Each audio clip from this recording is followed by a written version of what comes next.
3, 2, 1.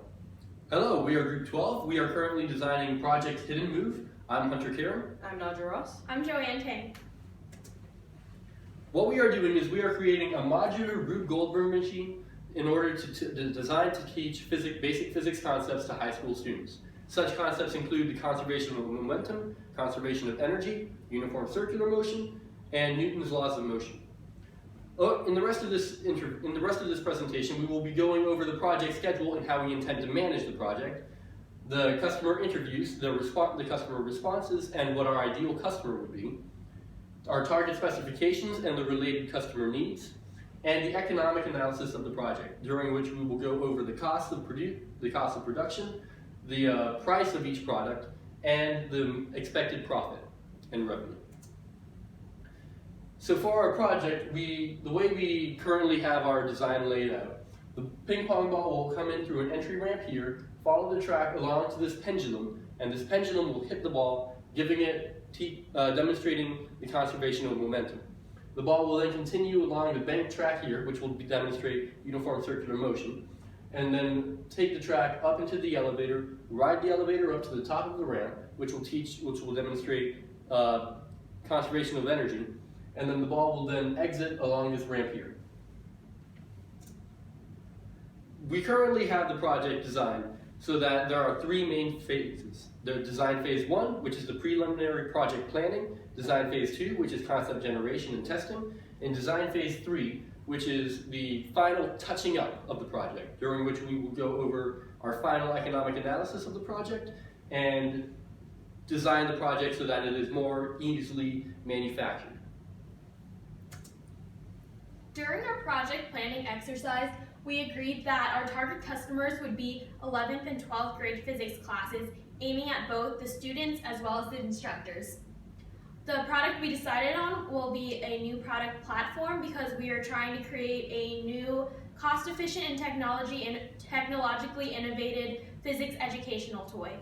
We will be aiming at new markets, and our chosen competitive strategy will be customer focused.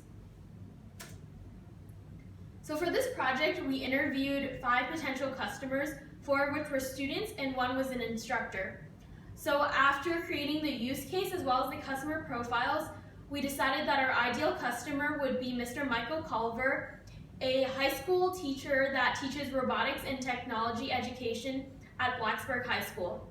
Mr. Culver was really helpful in our project by giving us suggestions as well as telling us what he's excited about. So he suggested that we added some interactive components with the Arduino so that not only does the product have physics concept, but it also has introductory Arduino concepts.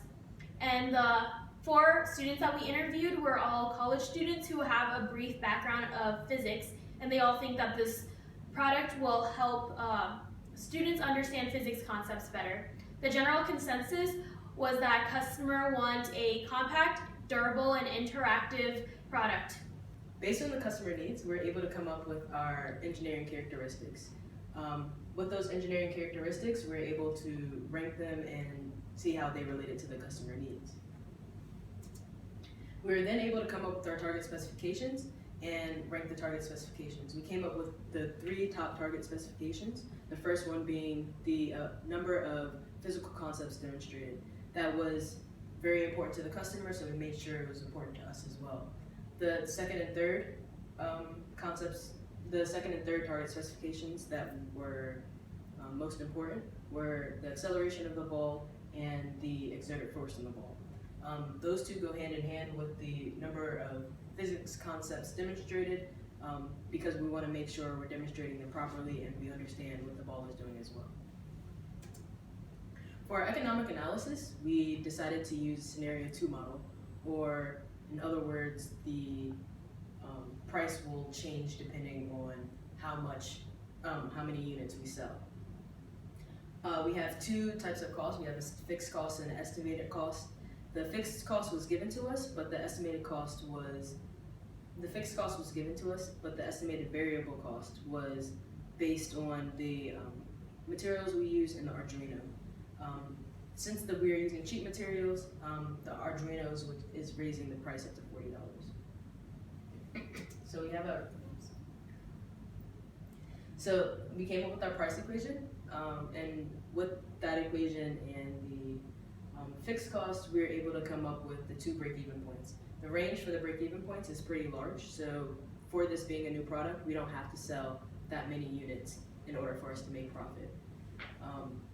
We have a max profit of $54,750, and with that max profit, we would have to sell 600 units.